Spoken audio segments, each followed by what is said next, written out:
Okay, this video is all about the derivatives of algebraic functions, particularly the basic differentiation rules.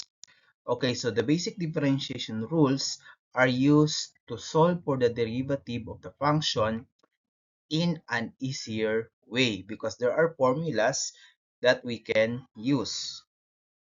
Okay,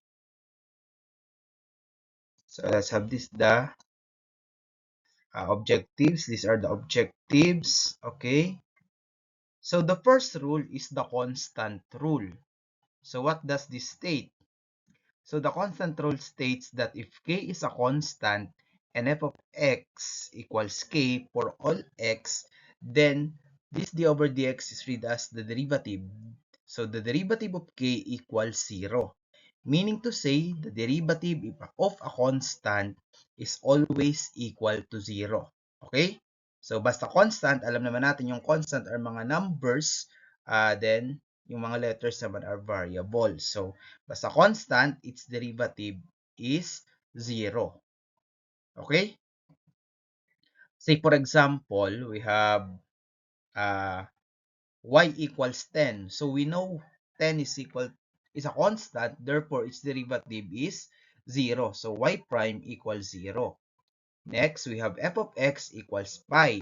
Since pi is also a constant, therefore f prime of x equals 0.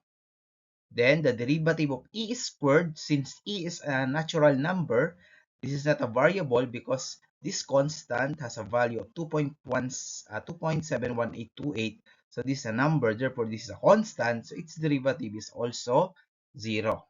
Okay, so ganyan lang yung derivative of a constant. Let's proceed to the next. The identity function rule. So if f of x equals x, then the derivative of x equals 1. Okay? So basta ang derivative daw ay, basta ang given lang is x, yung identity function, ang derivative niya is always equal to 1. Okay? Next rule is the power rule. The power rule is the most important rule in differentiation. So if f of x equals x to the n, then the derivative of x to the n is just equal to this one, n times x raised to n minus 1. Meaning to say, just have to bring down n, multiply to x, then subtract 1 from n. So n times x raised to n minus 1. Say for example, find the derivative of f of x equals x to the 7. So you just have to bring down 7, then times x, subtract 1 from 7. Therefore, the derivative of the function is equal to 7 times x, so 7 minus 1 equals 6. So 7x to the 6. How about y equals x to the 12? So same procedure using the power rule. We have bring down 12 times x raised to 12 minus 1. Okay? So simplifying this, so we have y prime equals 12x, 12 minus 1 equals 11. So this is the derivative of y equals x to the 12. Okay? So we need to recall some concepts in algebra that we can use in differentiating functions. Okay? So the first concept is negative exponent. We know that in algebra, when x is raised to a negative exponent, this can be simplified as 1 over x raised to n. Okay? You just have to put the expression in the the expression with a negative exponent in the denominator, then change the sign of the exponent to positive.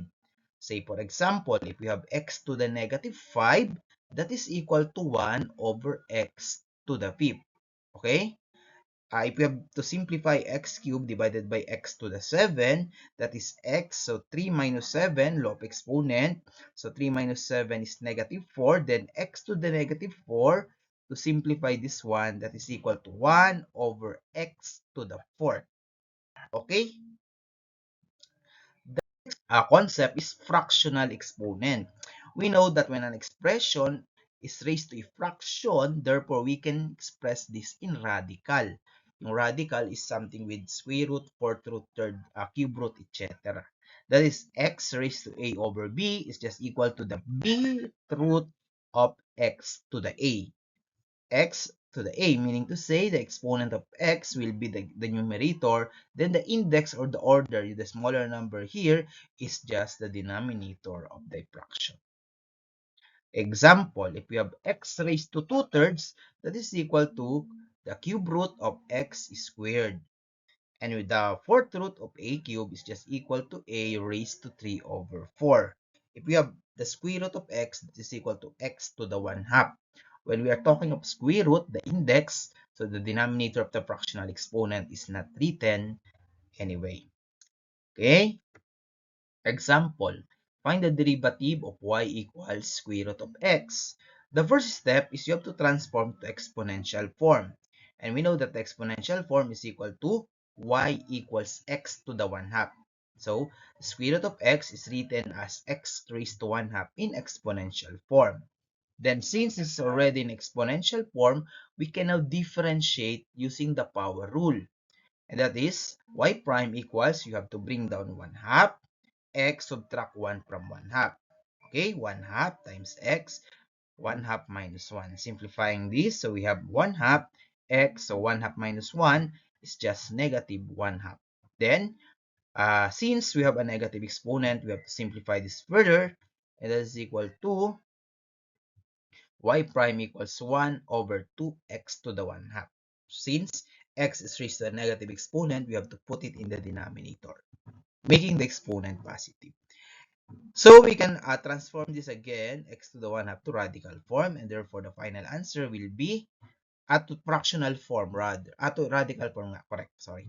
That is y prime equals 1 over 2, since x to the 1/2 is the same as, with this, so therefore that is equal to 1 over 2 square root of x. Another example, find the derivative of y equals 1 over x to the 4th. Okay, the first step is use the negative exponent to transform this to negative exponent. Okay, that becomes y equals x to the negative 4. Gets? So since x to the 4th is in the denominator, you bring it to the numerator, then change the sign to negative. The reverse process. Since this is already in this form, you can now differentiate or find the derivative using the power rule. Then we have bring down negative 4 times x, so subtract 1. Negative 4 minus 1. Simplifying this, so we have y prime equals, so negative 4 times x. Negative 4 minus 1 is negative 5. Okay? We have to simplify this. Since x is raised to a negative exponent, we have to make it positive by putting it in the denominator. So therefore, we have y prime equals negative 4 divided by x to the 5th.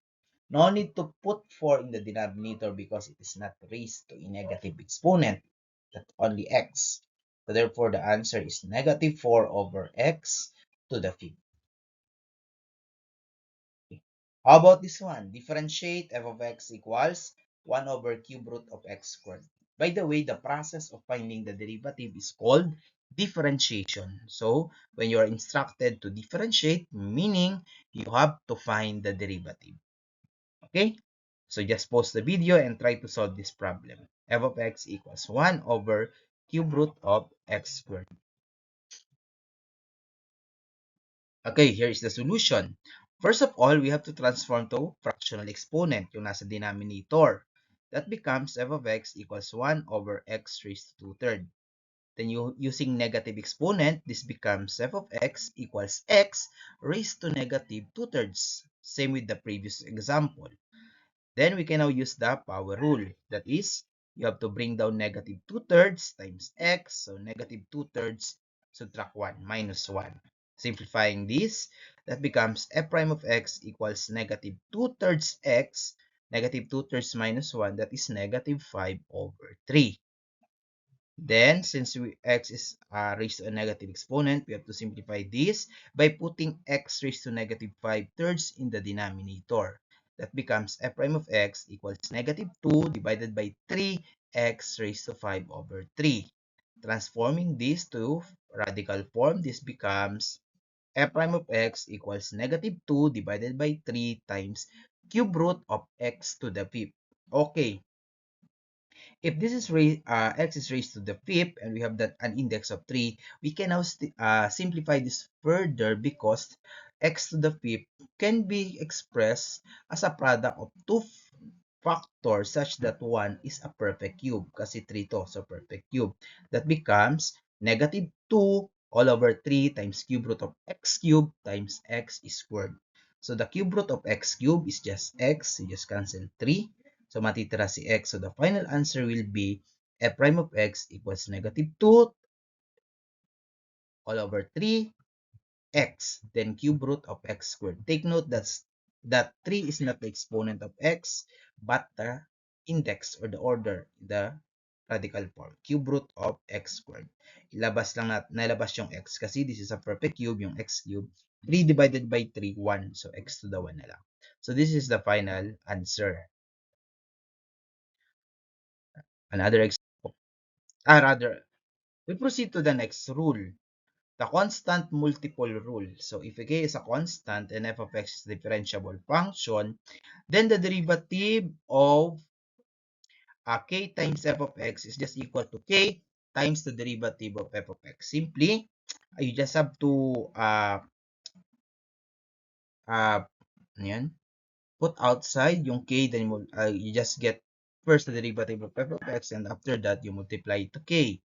There is a special case here when x is raised to 1. So we have kx, its derivative is always k, meaning the coefficient of x. Say for example, y equals 3x, ang derivative niya, 3. F of x is negative 6x, therefore f prime equals negative 6. As you can see, that is the coefficient of x. Okay? Let's have an example. Find the derivative of f of x equals 3x to the fifth. If you are already familiar with the rules, you can simply do this mentally. You just have to multiply 5 times 3. 5 times 3 is 15, x 5 minus 1, 4. So the derivative equals 15x to the 4th. So to show you the rule, let us have this one. This becomes f prime of x equals 3 times the derivative of x to the fifth. So how we are going to differentiate x to the fifth? Using the power rule.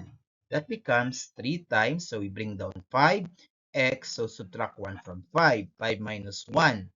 Simplifying this, so we have 3 times 5x, so 5 minus 1 is 4. Then multiplying 3 times 5, 15x to the 4th. So the derivative of the function is 15x to the 4th. Another example, f of x equals negative 4x to the negative 6. The first, kung i-mental natin, negative 6 times negative 4 is positive 24x, negative 6 minus 1, negative 7. So this is 24 over x to the 7. So let's solve. First, that becomes negative 4 times the derivative of x to the negative 6. Using the power rule, that becomes negative 4 times, bring down negative 6, x, so negative 6 minus 1. That is negative 4 times negative 6x, negative 6 minus 1, negative 7. And that is negative 4 times negative 6, positive 24, x raised to negative 7. So as you can see, x is raised to a negative exponent. So we can simplify this as f prime of x equals 24. You bring this expression in the denominator, making the exponent positive, x to the 7. Therefore, the derivative equals 24 over x to the 7. How about this one? Y equals 2 divided by x to the 9. First, using the negative exponent, we transform this as 2x to the negative 9. Then using the constant multiple rule, that becomes 2 times the derivative of x to the negative 9.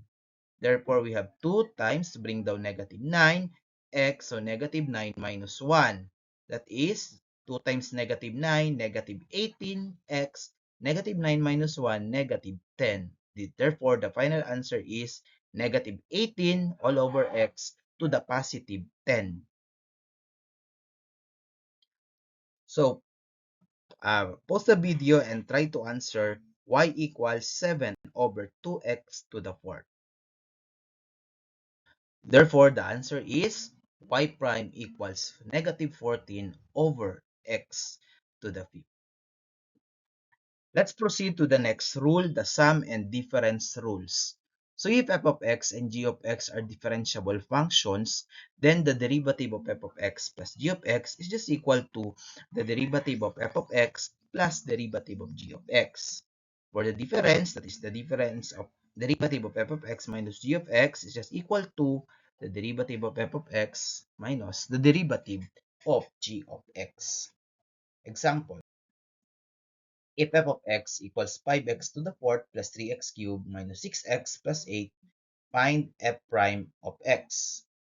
How we are going to do this? So, you have to differentiate all the terms. Okay, derivative of 5x to the fourth plus derivative of 3x cubed minus derivative of 6x plus derivative of 8.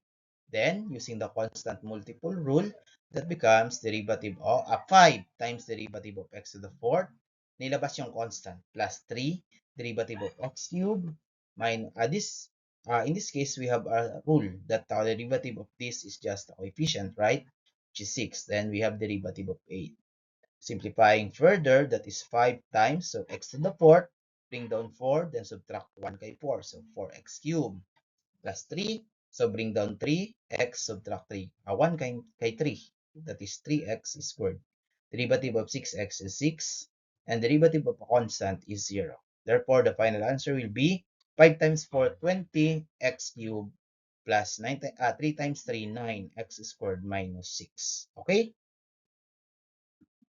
Another example, y equals 2 square root of x plus 3 over x squared minus x to the negative 4. Find its derivative. So how we are going to do that?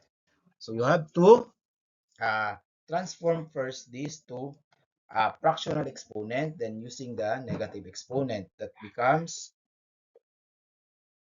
y equals x to the 1 half plus 3x to the negative 2, then as is yung x to the negative 4. Okay?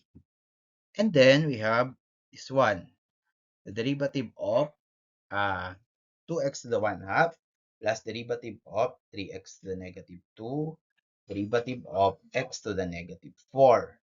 Then, using the rules, we have bring down 1 half. This is a little bit shorter compared to the previous example. Pinag-combine na natin yung power and constant rule. Pero same answer lang yun, ha.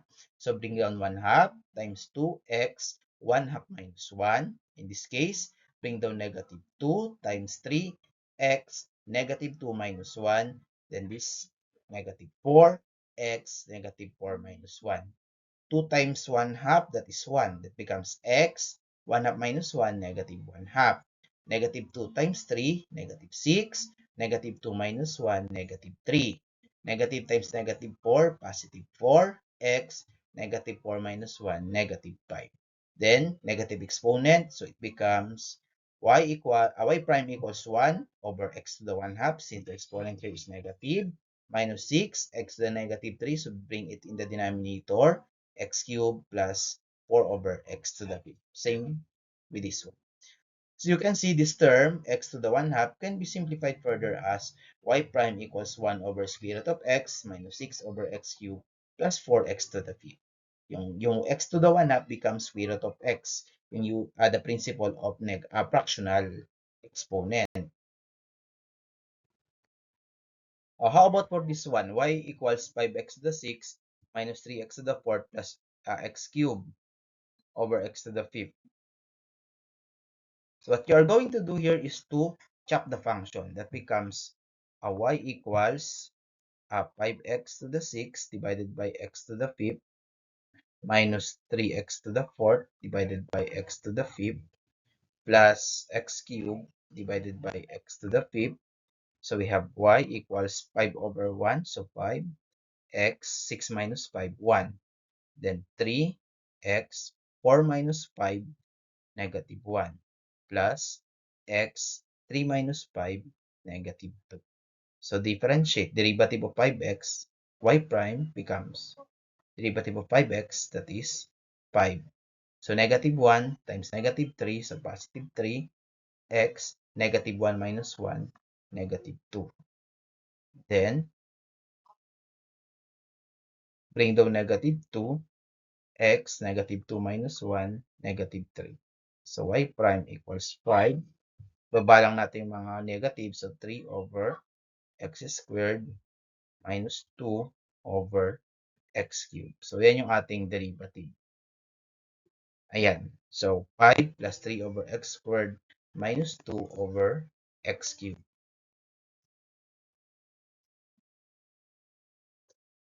Okay, for your practice, so find the derivative of each function. Okay, so I hope you learned something about derivatives. So just practice using the power rule because that's the most important thing.